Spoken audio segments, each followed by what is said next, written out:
اللہ تعالیٰ کی عظیم نعمتوں میں سے ایک نعمت گڑ بھی ہے۔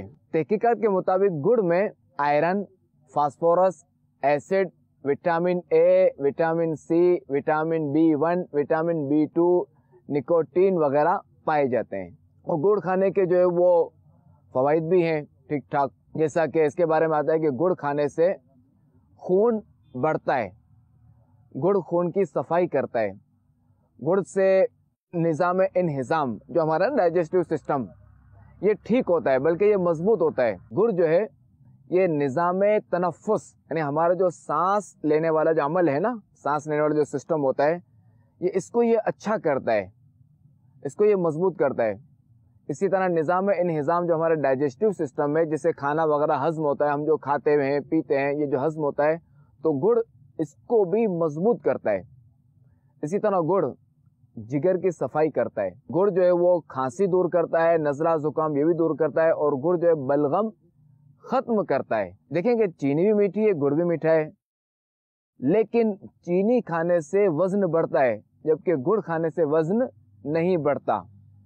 تو جو لوگ اپنا وزن کم کرنا چاہتے ہیں یا جو لوگ اسمارٹ رہنا پسند کرتے ہیں تو گڑ ان کے لیے اچھی چیز ہے۔ اسی طرح گڑ بلڈ پریشر، کہ بلڈ پریشر ہائی ہو تب بھی مسئلہ اور بلڈ پریشر لو ہو تب بھی مسئلہ، تو گڑ بلڈ پریشر نارمل کرتا ہے، کہ چونکہ اس میں پوٹاشیم وغیرہ ہوتا ہے جس سے بلڈ پریشر جو ہے نارمل رہتا ہے۔ اسی طرح گڑ کو اگر دودھ کے ساتھ لیا جائے، یعنی گڑ کا دودھ اگر بنا لیا جائے تو جو قبض وغیرہ ہوتی ہے، پرانی کانسٹیپیشن وغیرہ ہوتی ہے، یہ اس میں بھی یہ مفید ہے۔ گڑ کو اگر گرم دودھ میں ڈال کر استعمال کیا جائے تو جوڑوں کا درد یہ بھی ٹھیک ہوتا ہے۔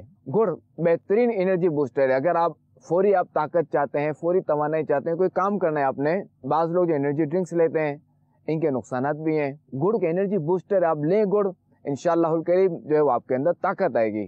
سردیاں گڑ کا سیزن ہے، یعنی گڑ جو ہے سردیوں ہی میں بنتا ہے یہ، کیونکہ گنا یہ سردیوں میں پیدا ہوتا ہے، اس کی گنے کی کٹائی جو وہ سردیوں میں ہوتی ہے اور سردیوں ہی میں یہ سارا پروسیجر ہوتا ہے۔ گڑ اور کالے تل کے لڈو اگر بنا لیے جائیں اور انہیں سردیوں میں صبح و شام استعمال کیا جائے تو سردیوں میں یہ بہترین فائدہ مند چیز ہے کہ سردی برداشت کرنے میں آسانی ہوگی۔ کھانا کھانے کے بعد بعض لوگ جو ہے وہ کچھ نہ کچھ سوڈا لیتے ہیں، کوئی کولڈ ڈرنک لیتے ہیں، کوئی کیا لیتا ہے کھانا ہضم کرنے کے لیے، تو گڑ بہترین دوا ہے۔ اب کھانے کے بعد تھوڑا سا گڑ لیں، انشاءاللہ الکریم آپ کا کھانا ہضم ہو جائے گا۔ دیسی گڑ کہ جس کا ڈارک براؤن ہوتا ہے، جو اس میں جو رنگ کاٹ نہیں ہوتا، کہ یہ چمکدار نہیں ہوتا، تو اس کا استعمال زیادہ فائدہ مند ہے۔ اگرچہ کہ نظر آنے میں اچھا نہیں لگتا مگر ہے فائدہ اس کا زیادہ۔ گڑ کے اندر مٹھاس ہے، انسان کو چاہیے کہ اپنی باتوں میں، اپنے لہجے میں، اپنی عادات میں، اپنے اخلاق میں بھی مٹھاس لائے۔ گنا خود تو پس جاتا ہے مگر دوسروں کو نفع دیتا ہے۔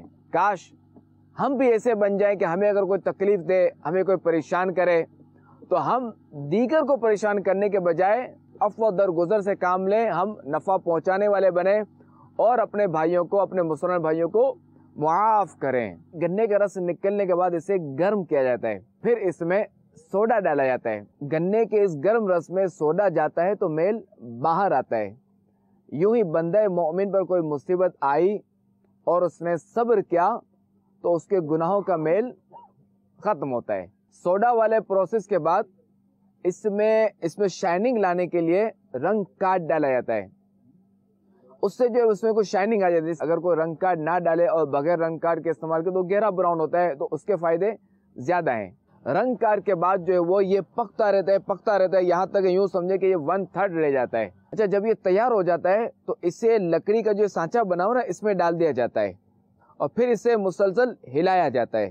ہلانے کے بعد اس میں مزید گاڑھا پن آتا ہے اور پھر اسے جو ہے وہ یہ پیڑے بنا لیتے ہیں، مختلف ٹکڑے بنا لیے جاتے ہیں اور یوں جو ہے گڑ تیار ہوتا ہے۔ اچھا، گڑ کی تاثیر گرم ہوتی ہے اور شکر کی تاثیر ٹھنڈی ہوتی ہے۔ بس فرق یہ ہے کہ جب شکر نے بھی اسی طرح تیار ہونا ہے، بس یہ ہے کہ یہاں جو ہے وہ شکر میں سوڈا کی مقدار بڑھا دی جاتی ہے۔ سوڈا کی مقدار بڑھا دینے کے بعد جب یہ تیار ہو جاتا ہے تو پھر اسے وہیں ڈالا جاتا ہے سانچے میں اور پھر اسے مسلسل ہلایا جاتا ہے۔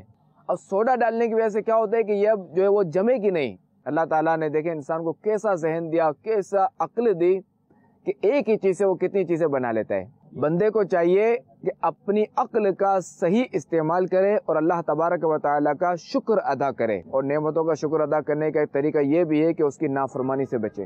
اللہ ہمیں اپنی نافرمانی سے بچائے۔